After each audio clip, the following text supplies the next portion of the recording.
সন্তান তোমরা বাবা, তোমাদেরকে বারবার বলতে হচ্ছে, আমরা আফসোসের বিষয়, তোমার বাবা ছিল, তোমার মা ছিল, তোমার চারদিকে অভিভাবক আছে, তোমার চারিদিকে মসজিদ থেকে আজান হয়, তোমার ঘরে আল্লাহর কোরআন আছে, তোমার বাবা চাচা অনেকেই দাড়ি টুপিওয়ালা আছে, তোমাদের বাড়িতে অনেকেই হাফেজে কোরআন আছে, তোমাকে বাড়িতে অনেকেই হাজি সাহেব আছে, তোমার মা আল্লাহরে ডাকে, তোমার বাবা আল্লাহকে ডাকে, চারিদিকে আল্লাহকে মানার এত আয়োজন থাকার পরেও আহা, মুসলমানের যেই সন্তান, যেই বাবা 365 দিনে একদিনও 5 ওয়াক্ত নামাজ পড়লেন না, আপনার মতো নিকৃষ্ট বেয়াদব আসমানের নিচে জমিনের উপর আর কেউ নেই।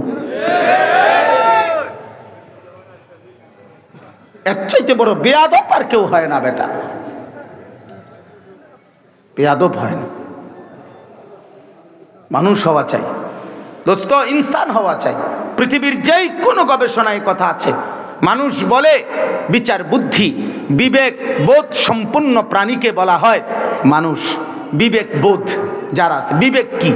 বিবেক হলো পার্থক্য শক্তিকে বলে বিবেক, অর্থাৎ যার মধ্যে পার্থক্য শক্তি আছে, এটা সত্য, এটা মিথ্যা, এটা আলো, এটা অন্ধকার, এটা ন্যায়, এটা অন্যায়, এটা সৎ, এটা অসৎ, এটা হালাল, এটা হারাম, এটা জায়েজ, এটা না জায়েজ, এটা করণীয়, এটা বর্জনীয়, এটা আদেশ, এটা নিষেধ।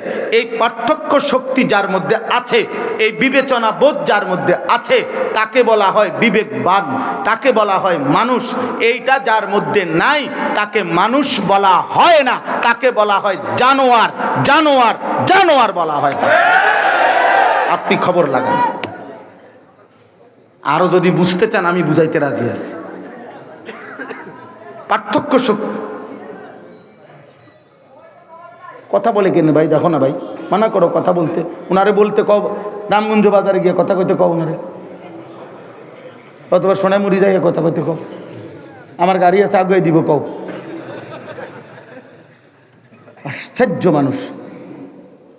ওই যুবক এখানে দাঁড়ায় দাঁড়ায় ভিডিও করতেছে। ভাইয়া বাইরে ভিডিও করো, সিএনজি অটো উঠাও, যাও আব্বা। ফালতু মানুষ, নিজের খুব চালাক মনে করো। হ্যাঁ,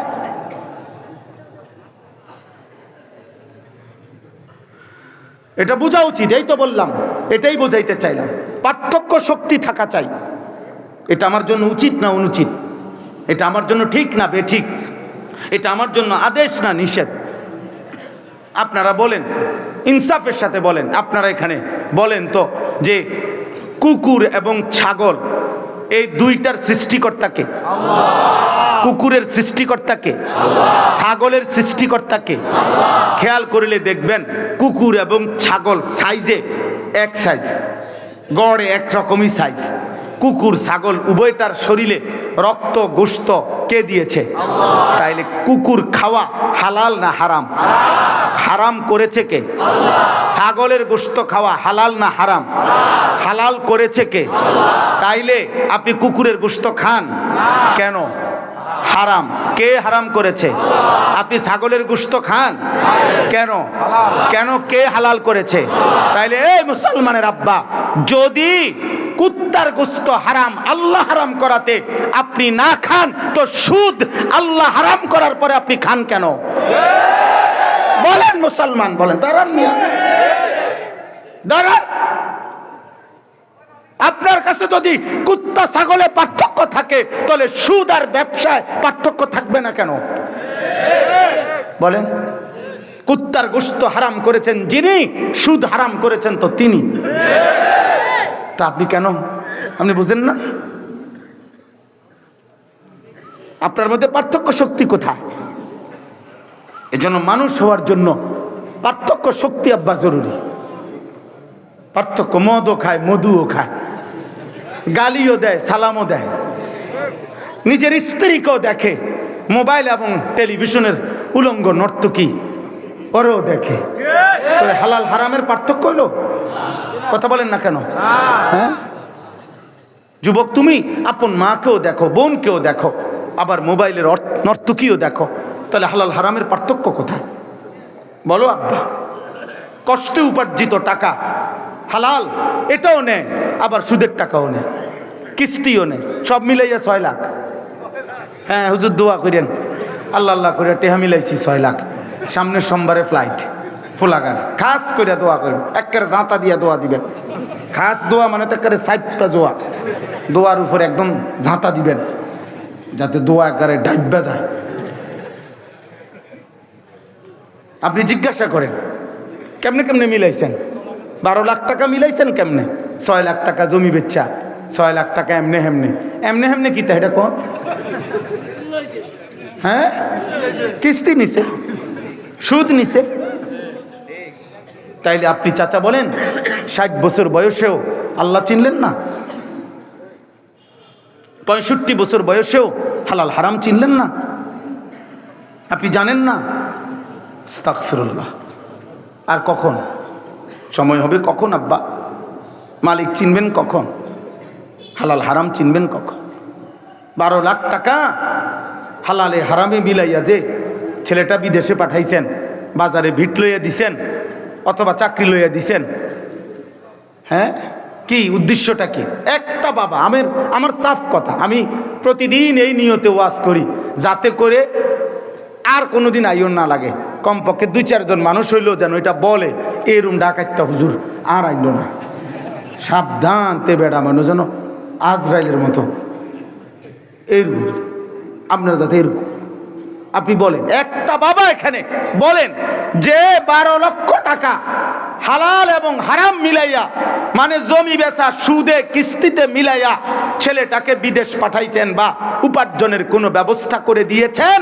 আপনি এখানে আইসা বলেন এখন যে আমি হুজুর 12 লাখ টাকা সুদে কিস্তিতে জমি বেচা সব মিলাইছি এই আশায় যে আল্লাহ যেন আমার এই ছেলেটার উসিলায় আমারে যেন জাহান্নাম থেকে মুক্তি দেয়, পরকালে যেন আল্লাহ মুক্তি দেয়, এই আশায় সেটা নাই। এখন আসেন বলেন, এনে দাঁড়ায় বলেন